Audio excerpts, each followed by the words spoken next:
Hi, I'm Destiny, and this is Dolly, my 35-foot school bus where I live with 2 cats and a lot of music instruments. One of the newer additions is Jeff Goldblum. This was a pillow, and I didn't realize it was double-sided until someone who was driving behind me told me that Jeff Goldblum was staring menacingly at them on the road. I built the whole thing around this one stupid TV because the wall that I built it on is on hinges and opens up completely. The super sneaky thing that I have in here is this little panel that pulls out. Will you join me? Will you roll? Make this house our tiny home.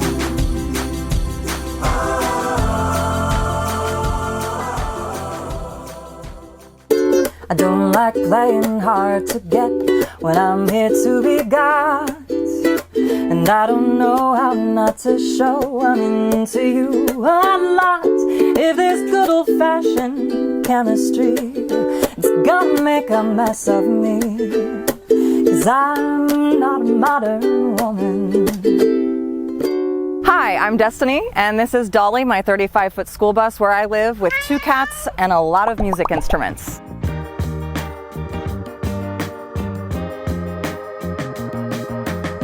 Before Bus Life, I was a full-time music teacher at an elementary school, and I loved teaching, I loved working with the kids, but as most teachers find, it is a grueling experience. Realizing that I wanted to work more for myself, get back to performing music, I just needed to figure out a way to make that something that I could do while I traveled.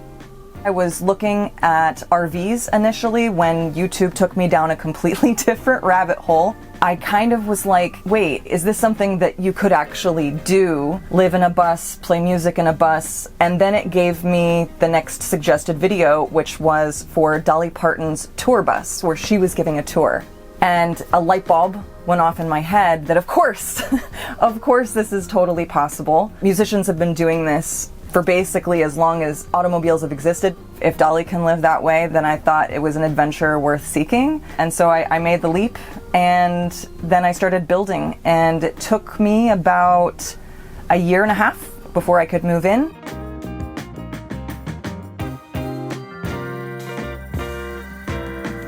I've been living in it full-time for 8 months, and I'll be hitting the road later this month for my first tour of doing performances on the road along the East Coast and the Midwest.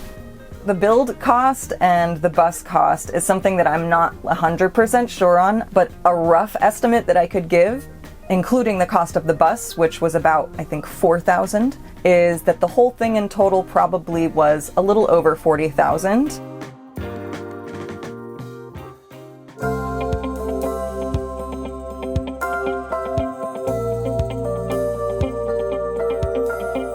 Welcome to the outside of Dolly. She is a 1996 Bluebird TC2000. She is 35 feet long, 7.5 feet wide. She has an AT545 Allison transmission, a 5.9 Cummins diesel engine with a 60-gallon tank, and somewhere between 8 and 11 miles per gallon. On the roof, I have 7 solar panels that bring in 455 watts apiece. So under perfect scientific conditions, it would bring in 3,200 watts of solar. When I got Dolly, she was already pink and white to begin with because she belonged to a water park in Georgia, and they would use the buses to shuttle people with their big inner tubes from one end of the Lacey River to the other. I loved the pink, and everybody in my life loved the pink and, threatened me if I decided to paint it any other color. But I did have to repaint over all of the lettering that they had on there for insurance purposes. That was a feat all in itself, to the point where I will never paint this bus ever, ever, ever again. And most people really seem to enjoy it when I'm on the road. I'll get little honks and waves and stuff like that.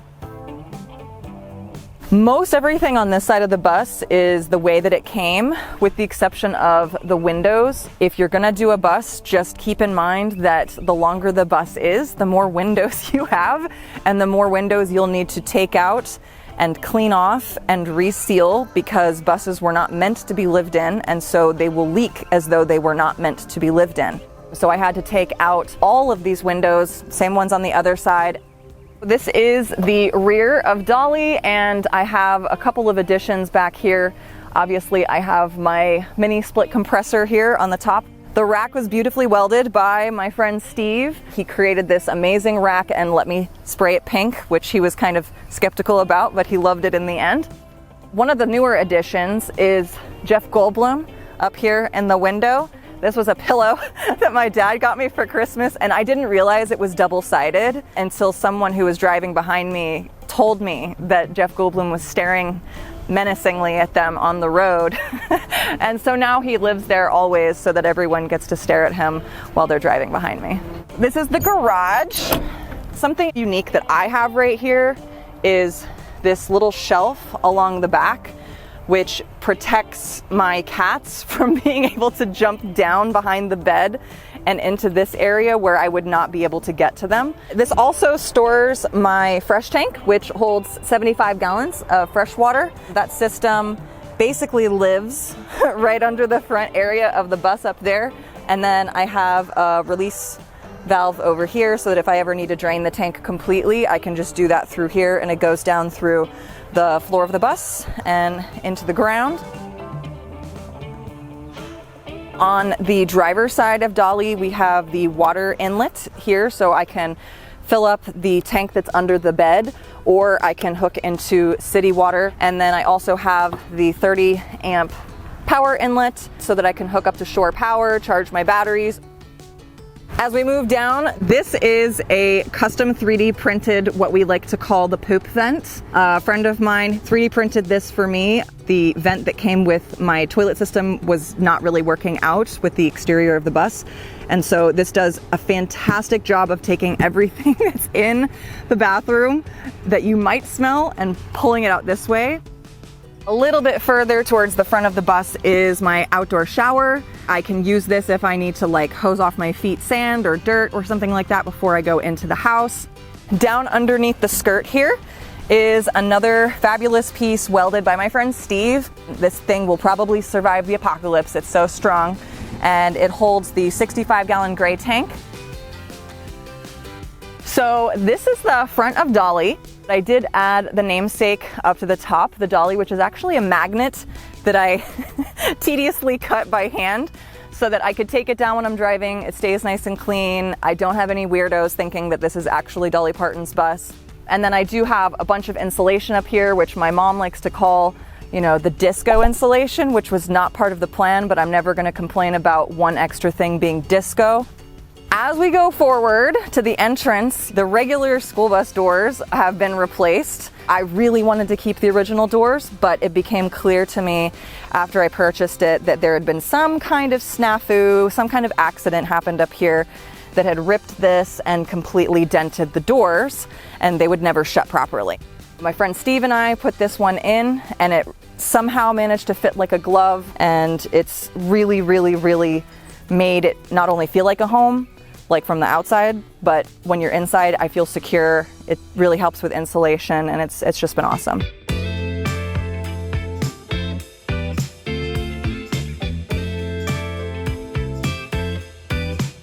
At the front, this is sort of like the foyer cab area. This is basically mostly the original cab. I didn't do a ton of changes up here. I wanted to, though, make sure that it was as insulated as possible. So I have this big wall that actually comes down, obviously, when I drive. When it is up, it allows me to hang silly things like my ginormous check engine sign and have a place for my record player. I have this huge amount of space to have things like my books and some artwork and tchotchkes. This is also the catwalk for my kitties. They always like having a place that's up high where they can kind of purvey their kingdom.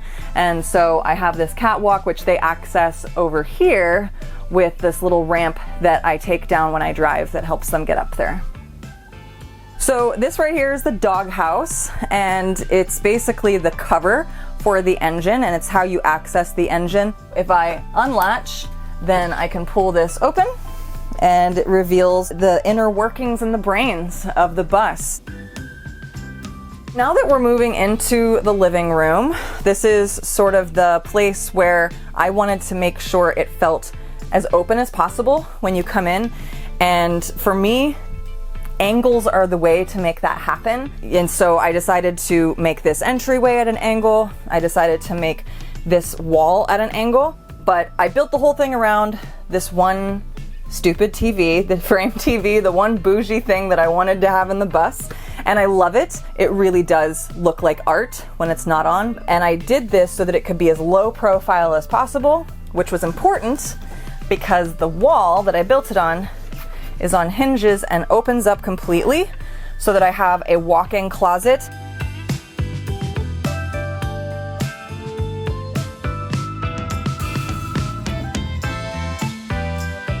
Over here in the couch area is a 6-foot couch, and it of course is some kind of go-go gadget contraption that you've probably seen in many buses. If I pull out this third of the extension, it becomes a chaise, and if I pull out both outer sections, it's a dinette, because I will be putting a table in here shortly. And then if I pull all of the extensions out, it is about the size of a full-size bed. And of course, I spent 2 to 3 weeks building this monstrosity, and I have not used it once for anything except a couch. So let's head on in and take a look at the kitchen. I first of all realized as a tall lady that I was constantly leaning on stuff. So I made sure that I had this standing desk height bar top that also extends out so that I can use it as a standing desk. And there's also a support that comes out of this bar top right here so that if there's anything heavy, it's not going to put too much pressure on the hinges. And this bar top also serves as extra storage inside for things that are flat and small and can fit in there.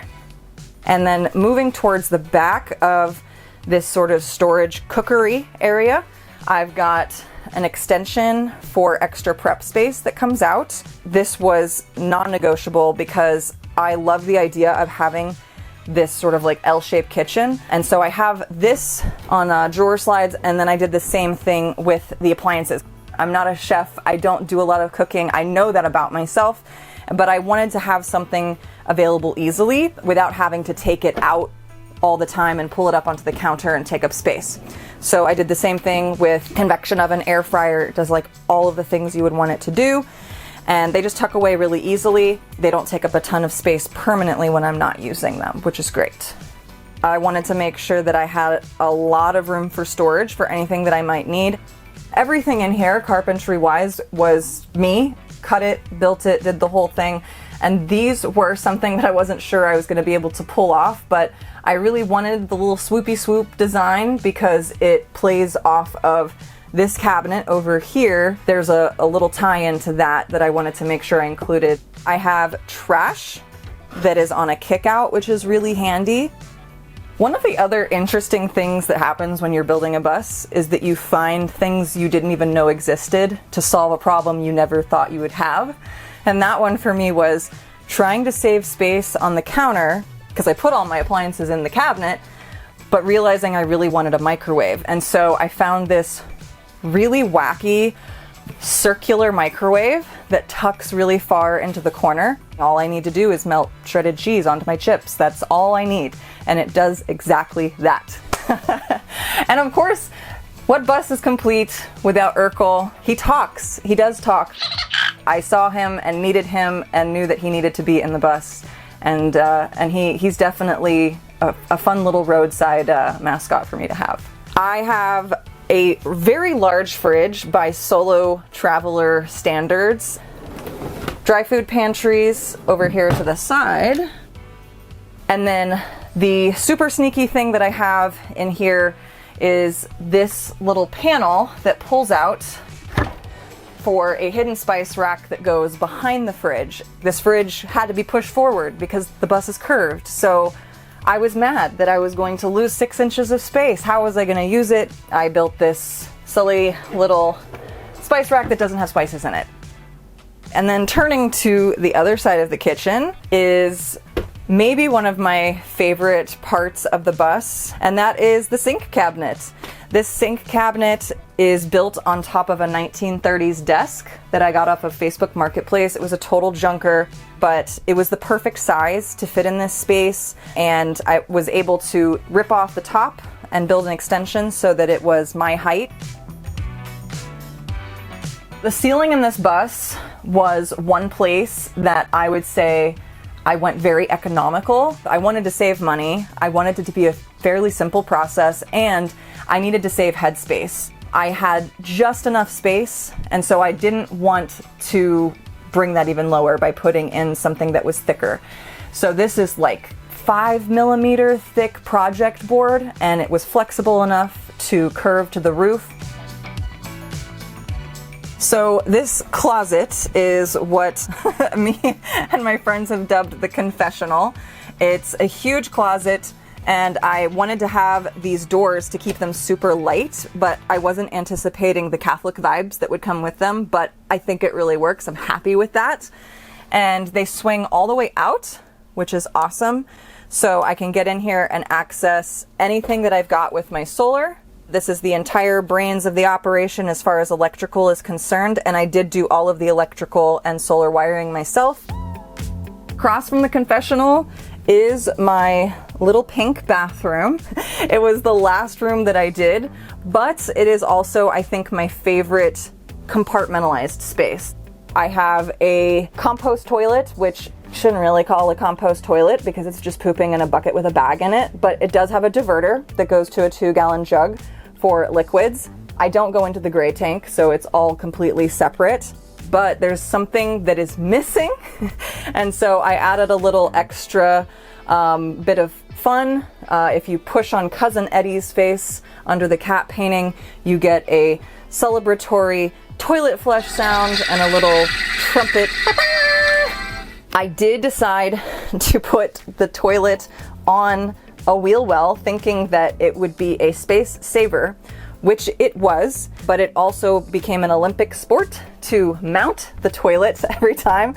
So I ended up building sort of a step stool squatty potty that, of course, I also turned into a disco ball because that is what you do. The shower is actually pretty spacious by Nomad shower standards, and that's because the squatty potty slides straight out of place. It exposes the drain so that everything can drain, obviously, for the shower, because everything is waterproof, but I try to keep everything into one area so that the toilet part isn't getting wet. All right, so let's continue towards the back of the bus so we can get to the studio. This part of the back half is the studio. For income, I do stream on Twitch to regulars every single week, which has actually been my main form of income since I left teaching. But then I can also play the in-person gigs and get that gratification of playing for a live audience and then being able to get your music out there without having to have a huge record label deal. Having the benefits of both really creates an amazing opportunity for anyone that wants to create music and wants to create content that they're passionate about. I wanted a space where I could stream my live shows, and I wanted a place that could fit a bunch of other musicians if I meet people on the road or decide to start traveling with a full group. Having a place where we could record without having to stop in at a studio or pay for studio time was really, really critical to the whole plan. So I built this huge desk. This whole area is built around this keyboard specifically and pulls out so that I can use it as a standard, computer desk if I need it to. I have 2 monitors for streaming or for mixing any recording stuff that I'm doing. I've got a ton of gear in here.